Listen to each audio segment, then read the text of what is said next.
Ladies and gentlemen, welcome back to the channel. I hope that you're having a wonderful one out there. Can I just tell you, my desk is a complete mess right now, and I wish that I could show you just how, stay down. I wish that I could show you how bad it is, but there's wires because I'm charging and I'm testing some things on my end, and I have wires, as they would say, up the wazoo. But today you don't have to worry about that. What you do have to worry about, it keeps on coming back up.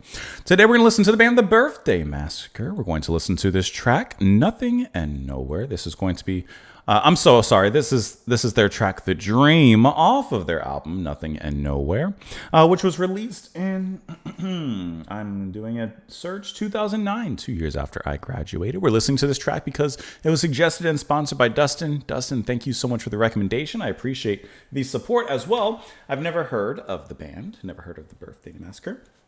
I have heard of the Valentine's Day Massacre because I don't know how, but I stumbled across that movie a long time ago, and I really enjoyed that. Sometimes I used to stumble across, like when I was a kid and slash maybe preteen or such, I used to stumble across like really old movies, and I'll just watch them.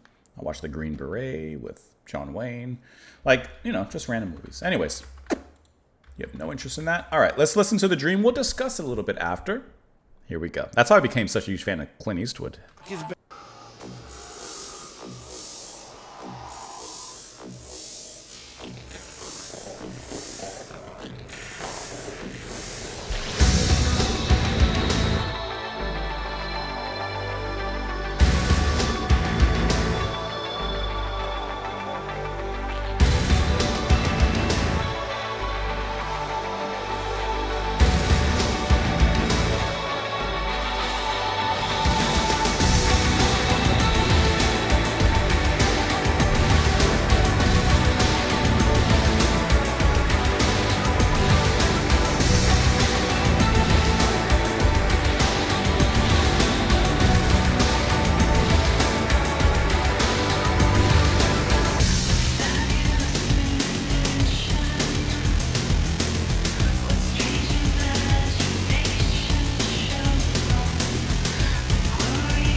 Those vocals are very low in the mix, allowing a lot of this fuzzy electronic synth to push forward.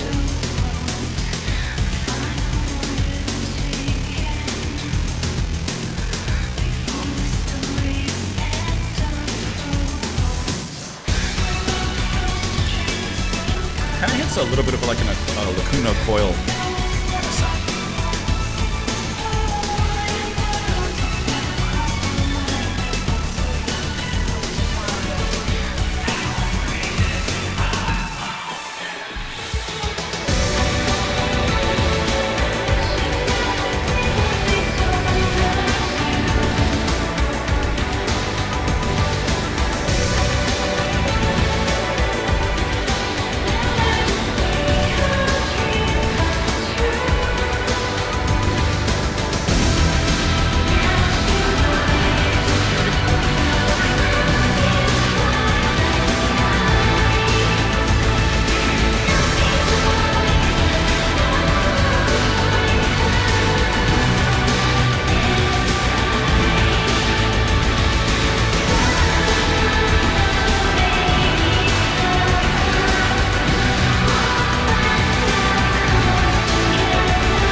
I like those little deep melodies coming through.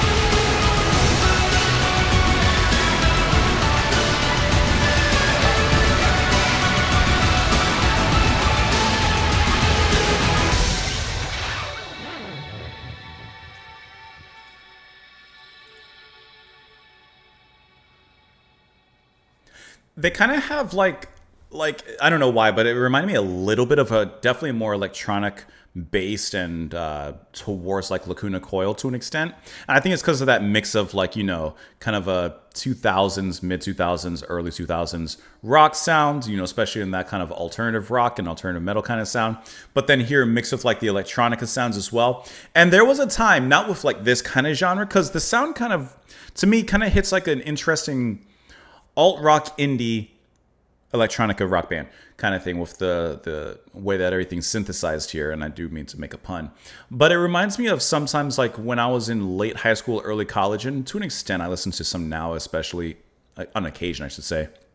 I used to listen to a lot of deathcore and such, and I used to love bands that mix like the electronica side and the synthy side with that. So you'd have bands like We Butter the Bread with Butter, so one of the sillier ones, or like the whole techno chorus stuff and everything.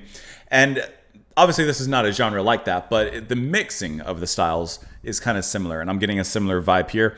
And I do think that the way that the synths and I would imagine the guitars kind of mixed together in here kind of like makes this nice big kind of tidal wave, like a pixelated tidal wave is a great way to describe it, in the way that it washes over everything and kind of covers the music. You have a little bit of a light melody here on the keyboards. Band members here.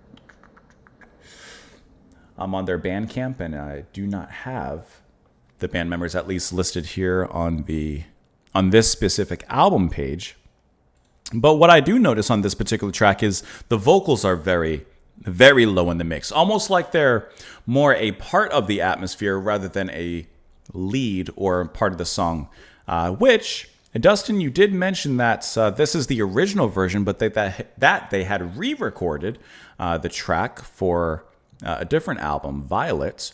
So just to get a little bit of comparison, we may or may not play the whole song again, but just to get a little bit of comparison on the production difference, let's see, because Violet comes out a little bit after. Let me get that here, The Dream. Let's see what the difference is. Maybe the vocals will be more forward. Let's get an idea.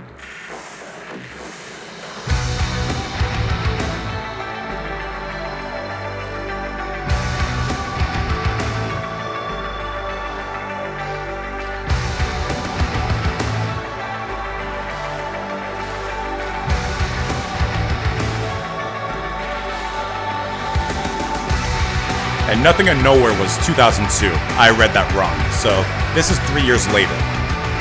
I just can't read. It definitely sounds cleaner already.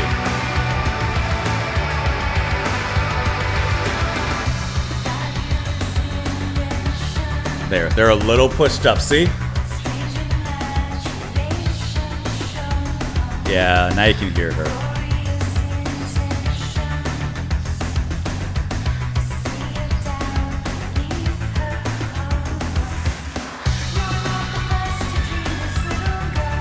You can hear her much better here.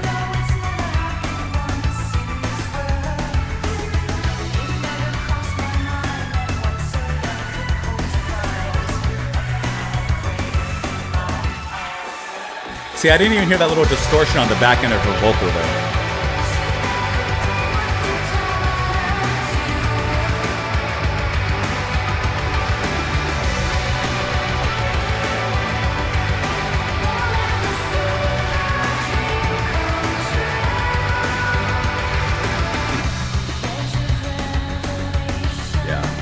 I got it. Yeah.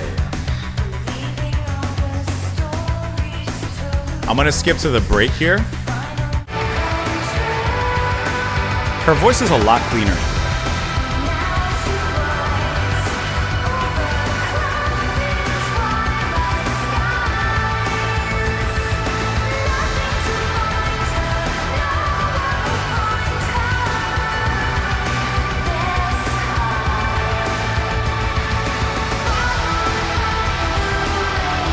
Charge right there.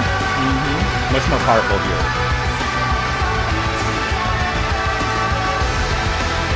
And that extra synth melody.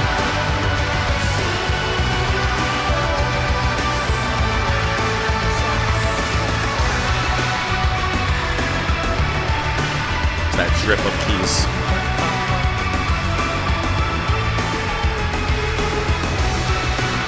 Yeah, you can clearly hear the difference there. Like, if I had to listen to one, I'm going to choose the Violet version, just because, and I have the Wikipedia page pulled up now for this album. Chibi is who's on the vocals there.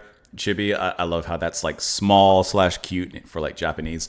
Like, so I like how her vocals are now much more pronounced. You can actually hear the inflections. You can hear her tone, the way that she sings, and it makes a lot more sense in here while still not being so forward. It's actually still relatively evenly leveled and produced alongside with the rest of the music here, which is pushed up just a little bit, but not to the point of a volume war, right? You still have that tidal rush of guitar and synth especially. That's deep and waving over, but it's not drowning her out, as in the other version.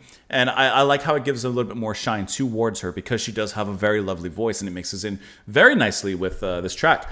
Her singing kind of has a little bit of like a whimsical kind of sound to it. And I like that, especially in the break, you know, the way that she rises up in the levels there is really nice alongside everything.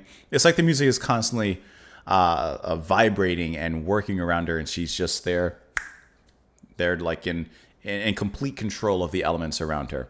Guitars performed by Rainbow and M. Falcor, bass by Aslan, and then Rim on the drums. There's a rim shot joke in there. I just can't think of it. I just can't think of what that joke would be. Let's look at these lyrics here. Her fabulous invention, what strange imaginations shown. Her glorious intentions, a sea of doubt beneath her own. It said you're not the first to dream this, little girl. You know it's never happened once in this world. It never crossed my mind that one so young could hope to find a power greater than my own. She never did what they told her to, and they'll never see her dream come true. So, of course, this is taking action of her own, being independent in some capacity in whatever story this may represent. The edge of revelation, believing all the stories told, a final moment taken before the story's end unfolds. It said, you're not the first to dream this, little girl. You know it's never happened once in this whole wide world. Never crossed my mind that one so young could hope to find a power greater than my own. So who are we have the protagonist who I can only imagine is coming to usurp, in a sense, whoever is saying, you know, it never crossed my mind someone that could find a power greater than me. She flies over clouds and twilight skies, nothing to bind her, no one will find her this high. Far above the rainy weather, all plans have come together, and for the first time she feels just fine. This could be an overcoming her own personal demons. I'm getting a Celeste, if you've ever played the game Celeste. Madeline and Badeline, kind of fighting her own demons, you know, perhaps... You know, the person that's saying, you know, it never crossed my mind that one so young could find a power greater than my own is themselves. Could be. Or this could be some sort of concept here as well, which I am not seeing anything, at least in the Wikipedia article. The rabbit here and the little girl makes me think of Alice in Wonderland, which I can't say that I'm overly familiar with, so I couldn't make any sort of comparisons or drawing sort of conclusions based on the story of Alice in Wonderland here. It could be, of course, what was it? Alice and the Queen of Hearts, if I remember. That it could be something like that, or it could be something completely different. I have no way of knowing, but I do know that I enjoyed this track. Please clap. Let me know what you guys thought of the track, of course, in the comments down below. Dustin, thank you as always for the support. I really appreciate that, and thank you for the recommendation and the introduction. Hope that you guys have a wonderful rest of your day. Have a great one out there. Come back tomorrow, and I will see you all later. Bye.